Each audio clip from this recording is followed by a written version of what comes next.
Hey everyone, welcome back to the channel. I'm Josh, and today we are going to be talking all about the little auto show that you see sitting in front of me here on my desk. And the reason we're talking about this is I've gotten a surprising number of emails from you all asking if I will please talk more about my diecast car collection and show you all the little different model cars that I have. And at the same time, we're going to kill two birds with one stone, because the other thing that just looking at this collection of cars is going to allow me to do is also tell you about my car history. And so in this video, we're going to talk not just about the model car itself, but also if it represents a car that I actually owned, why I bought that car, why I loved it so much, and how that car, whatever it was, helped inform my worldview on cars in general. So there's a lot to talk about, so let's go ahead and dive in. I'm going to try to keep it as short as I can while still touching on all the detail, but let's get started with the first one.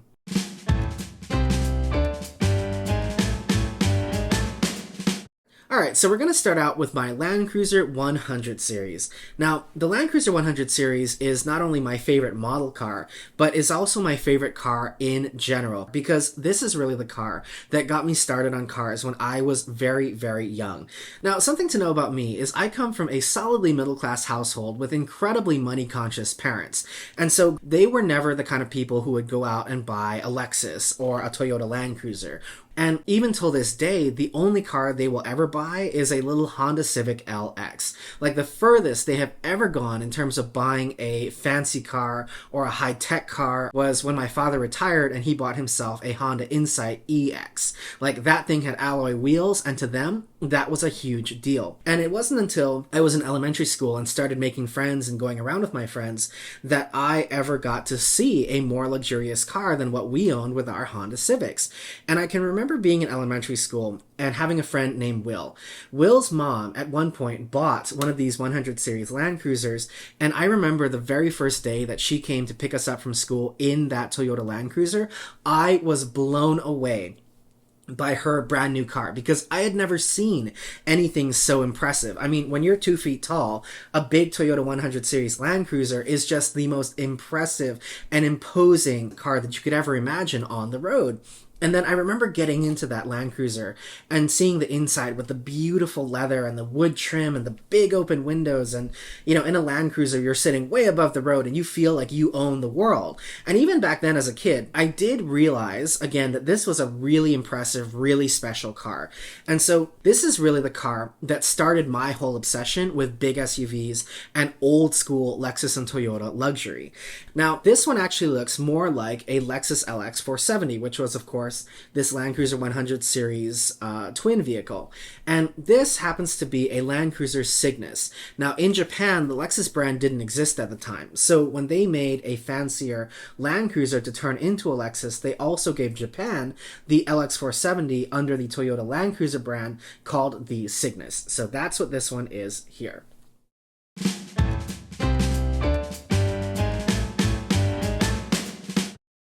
Alright, next up, let's talk about my 200 series Land Cruiser, and this one is obviously the facelifted version, and this happens to be in my all-time favorite color combination, which is the gunmetal gray over the classic Land Cruiser styling. So this is not the heritage model, this is the one with all the silver and all the chrome, the classic Land Cruiser 200 series look. Now, something controversial that I'm going to say about this Land Cruiser is, in my opinion, this is the last great Land Cruiser that ever will be. And the reason I say that is because while the 300 series Land Cruiser is a great car, in my opinion, because it's built on TNGA-F and because it shares so much with other Toyota trucks in the lineup, it's lost a little bit of what always made the Land Cruiser so special to me, in that it was a completely specialized vehicle. It shared very little with anything else in the Toyota lineup, and of course, it had a V8 engine.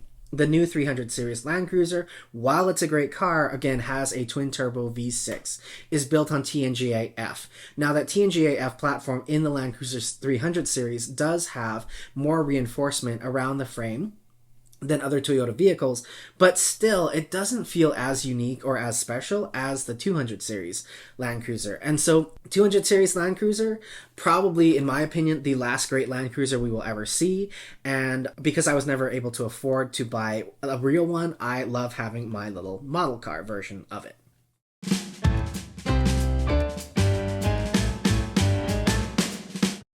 All right, next up, let's talk about my 2006 Ford Explorer Eddie Bauer edition. And this is such a weird car to love and to lust after because in 2006, I would have been 13 years old. And every other 13-year-old boy out there was probably lusting after a Ferrari or a Mercedes or a Lamborghini or a BMW or something. No. I wanted a 2006 Ford Explorer. And the thing about this car is it comes from a time when automakers were really focused and really devoted to building amazing mid-sized body-on-frame SUVs that were meant for on-road driving. Okay, so overlanding wasn't really a thing. And when people were going out looking for a great family car, a lot of people gravitated toward these mid-size body-on-frame SUVs. Now, I personally, if overlanding as a trend went away tomorrow, I would be the happiest person on the planet. I have nothing against people who want to go overlanding and lift their SUV 10 feet off the ground, but I really want to go back to a time like this when we had body-on-frame SUVs that were meant for long-distance, comfortable on-road driving. And a fun fact about this generation of Ford Explorer, when Ford was developing this generation in particular, they didn't just benchmark the Toyota 4Runner in terms of NVH and the driving dynamics and the comfort in the cabin. They actually benchmarked the Lexus RX 330. And if you've ever driven one of this generation of Explorer, you will know this was one of the most comfortable, most plush, and truly luxurious mid-size body-on-frame SUVs that you could buy. And so again, 13-year-old me, I wanted a 2006 Ford Explorer Eddie Bauer edition with the beige leather inside, the beige steering wheel, all the luxury, the fake wood trim. I wanted all of that. And I feel like I have a lot of the same soul and spirit and just that overall class that came along with these kind of SUVs in my GX, which of course has also now gone away with that 2024 Lexus GX, which is all about overlanding. So anyway, 2006 Ford Explorer Eddie Bauer edition. This, for me, is such a big part of my love of cars from that time period.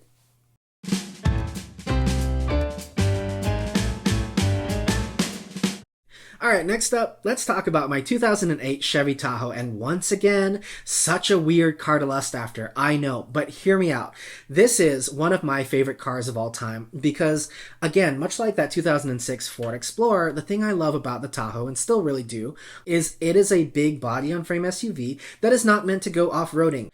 Now, the reason I love this Tahoe, this generation of Tahoe, though, so much is this is the last generation that I thought looked really good. Because in recent years, the Tahoe has gotten kind of ugly. Like they've tried to stylize it a lot. And I feel like these were really honest to their mission. Yes, they were kind of boring to look at and the interiors were kind of plain, but like, I don't need giant screens everywhere. I don't need all kinds of ambient lighting and touchscreen controls and like all the bells and whistles that are in new cars today. Like the screen was like maybe 6 inches max. Physical gauges, physical buttons, physical dials, everything that I needed to worked perfectly in this Tahoe. And I miss this generation of Tahoe so much.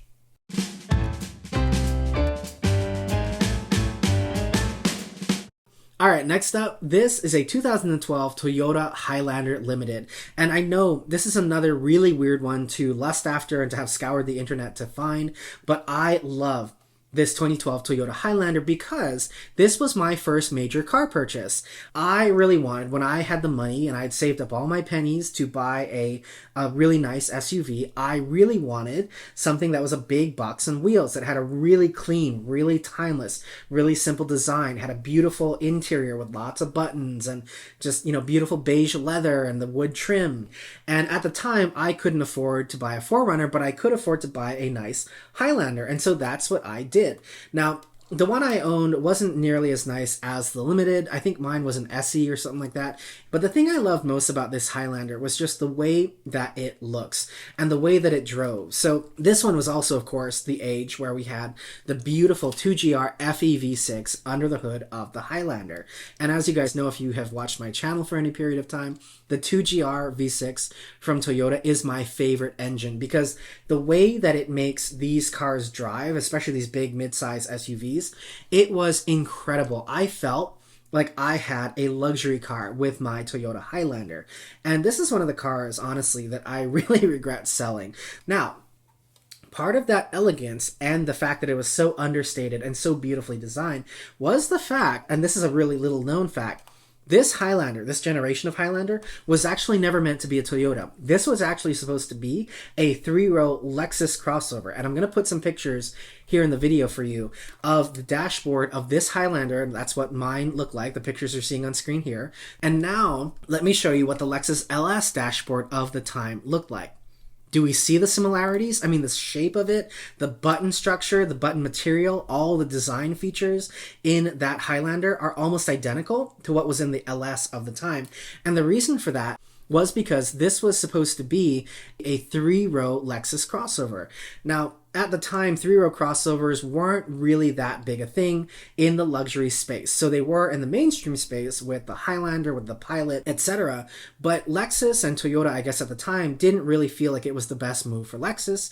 So they took the design, put the Toyota badge on it, gave it the Toyota grille and some of the Toyota treatment inside, and sold it as the Highlander. So 2012 Toyota Highlander, absolutely one of my favorite cars of all time, probably one of my favorite cars that I've ever owned, to be honest. And I really wish, again, I had never sold it.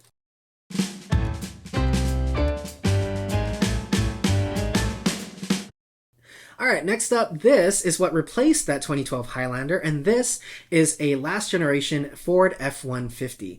Now, the model that we're looking at here is the facelift from the generation, so this one would have been about 2018, but the reason I have it is because I owned a 2015 Ford F-150, and I know that's a really odd jump to make to go from a Highlander to an F-150, but the reason I did is because I have always loved the F-150 because this is the classic and iconic American vehicle. If you know anything about vehicle sales here in the United States, the F-150 always is the best-selling car in the entire country, and usually by an exponent or two, because Americans love their big, full-size trucks. And I always wanted to try one. And the thing that was most interesting to me about the 2015 model of the F-150 is that was the first year that Ford put the 2.7 liter EcoBoost turbo V6 under the hood of the F-150, and I loved that engine because it made my F-150 fast AF. I mean, my F-150 was able to do 0 to 60 in like 4.9 seconds. It was incredible to have a big land yacht, full-size truck like this and be able to do the 0 to 60 run faster than most sports cars out there at the time. And it was so much fun getting to drive this engine in this truck because it was one of those things, kind of like the RAV4 Prime today, where it's like you don't expect a full-size truck to be able to haul ass the way that that one did, and that F-150s still do today with the big turbo V6 engines. And it was so much fun to get to drive that truck. And honestly, I have very few negative things to say about my ownership experience of the F-150. Now today, these are getting way, way, way more expensive than they were back in the day. When I bought my brand new 2015 F-150, I think I paid around $41,000 for it. And now if you look at, and mine was a Lariat, so it was pretty nicely optioned. Today, if you were to look at an F-150 Lariat, I'm pretty sure you're up and around like $60,000 or $65,000. So it's not nearly the deal it was back at the time. And so I'm really glad that I took the chance on buying a Ford, on buying an F-150 when I did. I owned that car for about a year and a half and loved every single second of it.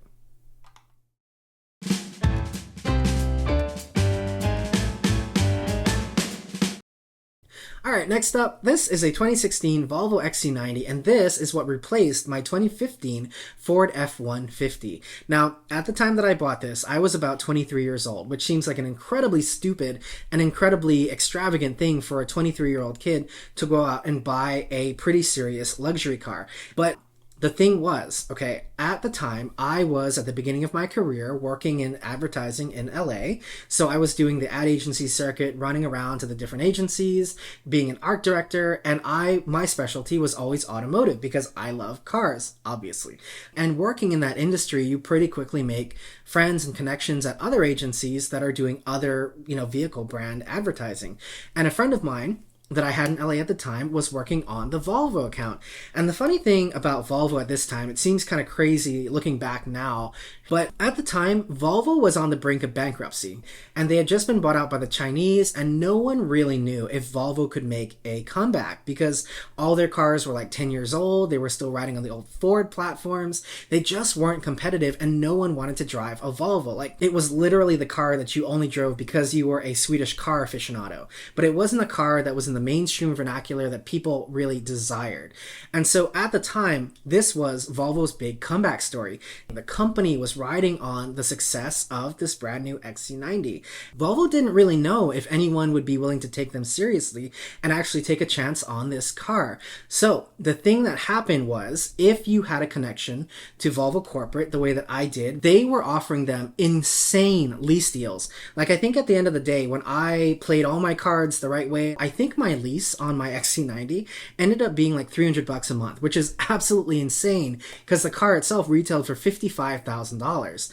Now, the funny thing was, because Volvo was so heavily subsidizing leases to corporate and corporate partners like what I qualified for, it actually made this XC90 cheaper to own than my F-150. So I traded my F-150 in for this XC90. And honestly, I loved my Volvo for the entire time, the entire 3-year lease that I had on it. And it remains to this day one of my favorite cars because this was an incredible on-road driver, had the most beautiful interior. I still think to this day, Volvo does the best interiors of any car maker out there. And driving this car around, I just felt so special. It felt so luxurious. And even today, this car has now been out on the market for probably about 9 years. And I still think that the XC90 is one of the best looking midsize SUVs on the market. Now, I will be honest with you and tell you that I had all kinds of problems with my XC90, which is why when the lease came up and came due on the XC90, I gave it back to Volvo as quickly as I possibly could. But that to say, you know, when I said in my Land Cruiser video that I would buy a Jeep Grand Cherokee if I had to replace my Lexus GX, it's because I've owned Ford vehicles, I've owned Volvo vehicles, I've owned less reliable cars, and honestly, I would take a chance on a less reliable vehicle, especially if I'm leasing it, because I just can't get the level of luxury and the kind of amenities and just the beautiful design of a Volvo car or a Jeep Grand Cherokee in any Toyota product today. So I would absolutely buy a Jeep or another Volvo or something like that. So anyway, 2016 Volvo XC90 to this day remains one of my favorite vehicles, though to this day also remains one of the only cars I've ever leased, but the one that I was so glad I actually did lease.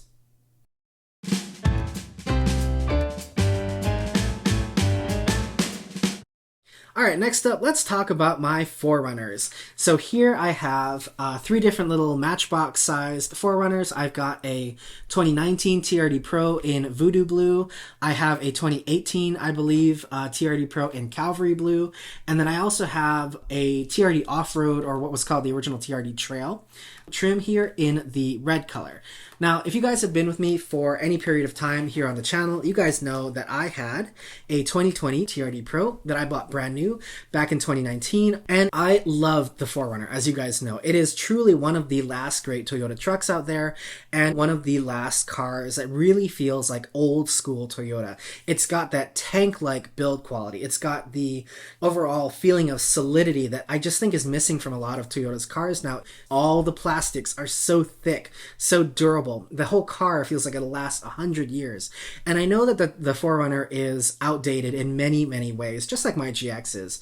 But in many ways, the 4Runner is even more outdated than that because of the 5-speed automatic transmission and things like that. But the thing I love most about the 4Runner is because it is truly like the last vestige of old school tank-like Toyota trucks, I think that's going to be a really great car to have, even if you buy one new in 2024 at the higher prices that Toyota is charging today. I think that's still going to be a car that's going to be worth a lot and really desirable in years to come. 4Runners are one of those rare cars out there that you can buy and they barely depreciate. So what I've said to a lot of you out there with regard to the 4Runner is that's a car that you can buy even if you're not 100% sure that you want a 4Runner. If you buy one now and hold on to it for like 2 or 3 years, it is going to be a car that is going to be worth a ton of money on the secondhand market, because there are always going to be people who will want the current generation of Toyota 4Runner and people who would never even consider a turbo 4-cylinder 4Runner. So anyway, Toyota 4Runner, absolutely one of my favorite cars I've ever owned. I think it's a great buy even here in 2024. Hey guys, interrupting myself really quickly here because I kid you not, as I am just wrapping up the editing of this video, a model that I have been waiting for months on end to get randomly shows up in the mail today, just in the nick of time for me to include it in the video. So let me go ahead and get this guy unboxed and I'll show you exactly what it is. So this is a 2022 TRD Pro. and it is in black, so it is, as near as makes no difference, exactly like what I had. Now, it appears to have a matte paint job, which mine obviously did not, but still, I have been looking for the entire time I owned my 4Runner. I had been looking for a black model car version of it because I really wanted to have a little keepsake, since I, of course, sold mine last summer, and I am so happy that I finally have this thing now, and the quality here is just unbelievable. The detailing, even at this teeny tiny scale size, is just incredible. So anyway, wrapping up the 4Runner section here with my brand new 4Runner TRD Pro model, and again, just so, what a great coincidence to be able to get this in the nick of time to include in this video. And now we'll go ahead and move on to the next one.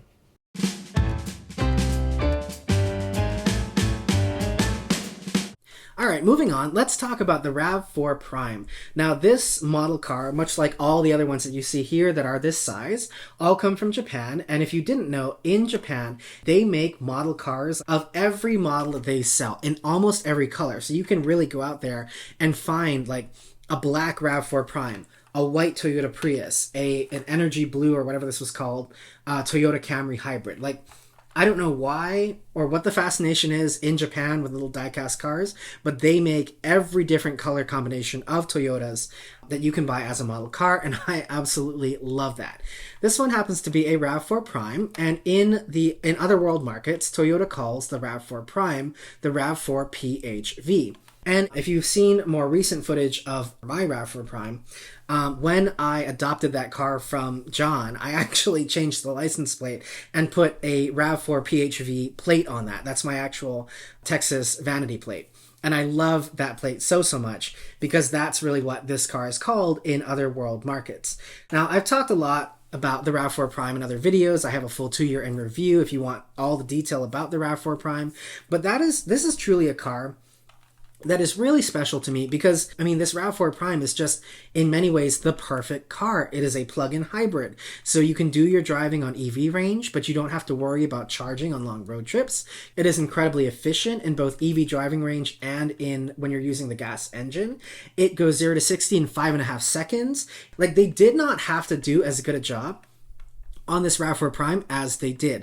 They could have launched this thing with like a 7.5 0 to 60 time and saved the super fast acceleration for the Lexus NX plug-in hybrid. But instead, we have everything that I think is so great about both the NX and RX plug-in hybrids in a little Toyota RAV4. It's just incredible to me what a perfect little car this is. So RAV4 Prime, RAV4 PHV, I absolutely love it. And that is truly a car that I hope that we will keep for like 20 years and 200,000 miles, because I would really love to run that thing into the ground and see just how durable and how reliable over the long term Toyota's plug-in hybrid drivetrain is. I have no doubts that it will be reliable and that it will run to that time, but it'd also be really interesting, I think, to see what battery replacement costs are and battery degradation over 10 to 20 years of ownership. So anyway, RAV4 Prime, absolutely love it.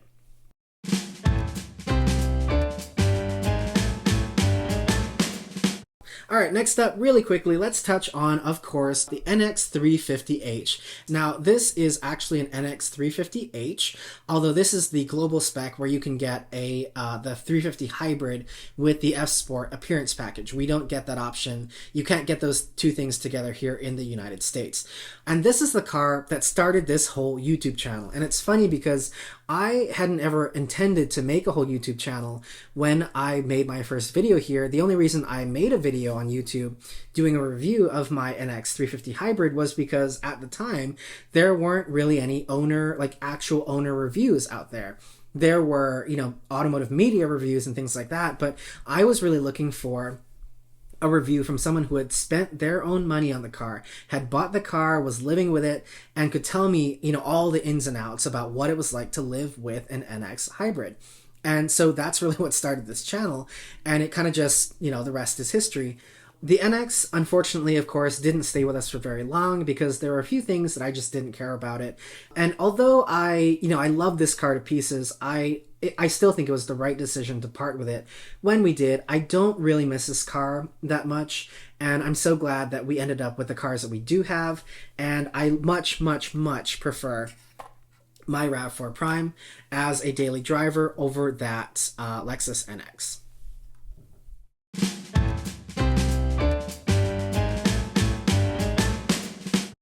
Alright guys, next up, let's talk about the Land Cruiser Prado. Now I have two of them, and you guys have probably seen both of these in many videos in the past.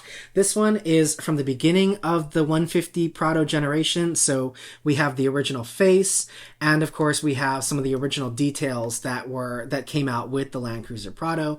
The Land Cruiser Prado is of course the basis for our US market Lexus GX, and the funny thing about this one in particular, this white one here, this is identical to my subscriber Merkboy 111's Land Cruiser Prado that he owns, like, actually in real life. Like, this is his actual car. And I don't know if I've ever shown this detail in particular, but this Land Cruiser Prado actually has the 1GR V6 that he has in his Land Cruiser Prado, and of course is in our US market Toyota 4Runner. So this model car in particular is kind of special to me because, one, it's a Land Cruiser Prado, but also I have a little model under the hood of the same engine that was in my 4Runner TRD Pro. So, white one from the beginning of the generation, and then I also, of course, have a black one that I bought last year. This is the final facelift, so this is what the 2023 Land Cruiser Prado looked like around the world, and the reason I have this one is because it is almost identical to my 2023 Lexus GX, which I'm sure you guys have seen here on the channel. Now, the thing about this Land Cruiser Prado and my 2023 GX that's downstairs in the garage is that car was truly one of the cars that I dreamed about buying for many, many years, just, like hoping and praying that one day I would be able to afford to buy a V8 Land Cruiser based vehicle. Because again, from the time that I was 5 years old, I have always lusted and dreamed about owning a Land Cruiser. And because I missed the boat and couldn't afford at the time in 2021 to buy a Land Cruiser 200 series, the V8 GX was kind of my last hope to get one of the, the last great Land Cruiser vehicles. And what makes it even more special than that is, I don't know if I've ever said this, but I bought that car 2 weeks before my 30th birthday. And so to be able to say that GX was my 30th birthday present to myself makes that car really, really special. And I truly do, honest to God, hope to have that car and celebrate my 60th birthday in it as well. Now, it's not only special because of that, but also because the way that I configured mine with the caviar exterior, the ecru interior, the gray sapel wood, was because I was really looking for what I loved so much about the old school Land Cruisers and other Toyota SUVs that existed in the past. Again, my Highlander was identical to this one. It had the black exterior, it had the beige leather interior, had the wood grain trim, and had the big silver wheels. And I always loved the color combination and just the overall vibe of my Highlander, and have always kind of been trying to work my way back towards something like that. And so that to me, again, makes my Lexus GX really, really special. And so after I got my GX, I of course had to also get a little model car of it. And because no one out there makes Lexus GX diecasts, I went with a Land Cruiser Prado diecast in as close a configuration as I could find. And on that note, if anyone out there has ever seen a Lexus GX diecast vehicle, send me a link because I have not been able to find one. They make LXs, they make RXs. I have never seen a diecast GX, and I would love to add one of those to my collection sometime in the future.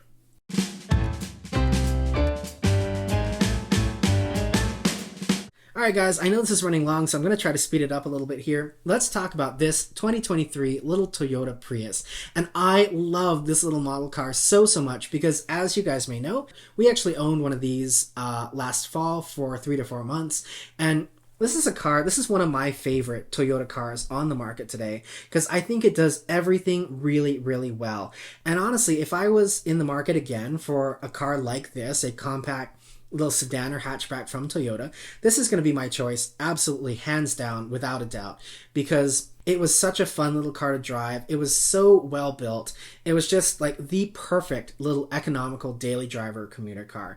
And this is what Toyota can do when they really put their heart and soul into a car. Not like the new RX, not like the new GX, not like the Grand Highlander.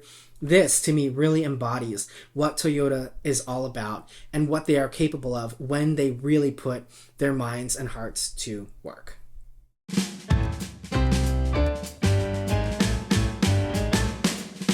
Alright guys, we are on to our second to last vehicles that we're going to look at here. These are two 8th generation Toyota Camrys. Now, again, here I'm not going to spend too much time talking about these because I just posted my Camry V6 6 months in review. You can go watch that on the channel. I've got a bunch of different content about the Camry as well.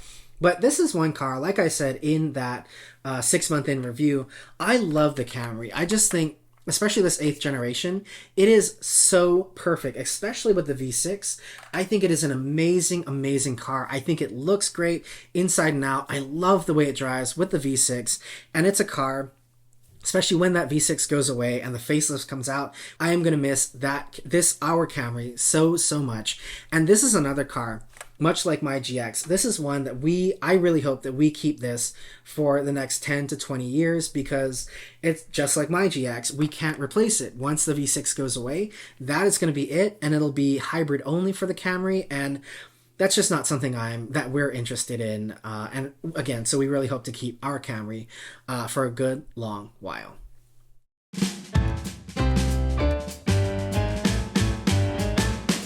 All right, and finally, we are on our last car here.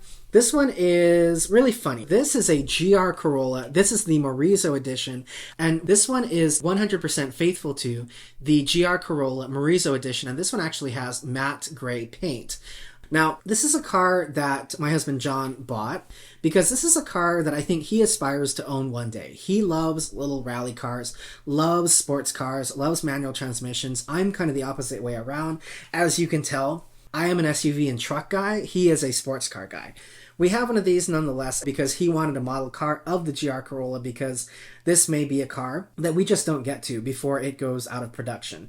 Like, because we're not willing to trade any of the cars that we have right now, this one may be one that gets away. I think he'll be kind of sad if it gets away. I could honestly care less about the GR Corolla. I would much rather have, if we're going to buy something like this, I think personally I would rather have like, a Lexus IS 500 versus a GR Corolla. But nonetheless, I can see the value, and I totally understand the hype around the GR Corolla because it's such a special car.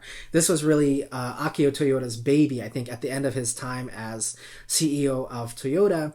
And so because they're making huge pushes into alternative fuel sources, and I think we're starting to see a big transition away from fun cars, again with Toyota, it's an ebb and a flow between fun and practical. I think that the GR Corolla is probably not going to be around for very much longer. And so this might also be another one that becomes a really special, really collectible car in the future. If you have one today or if you go and buy one today, that will probably be worth some money down the line. Not my kind of car, but again, I can see the value of it.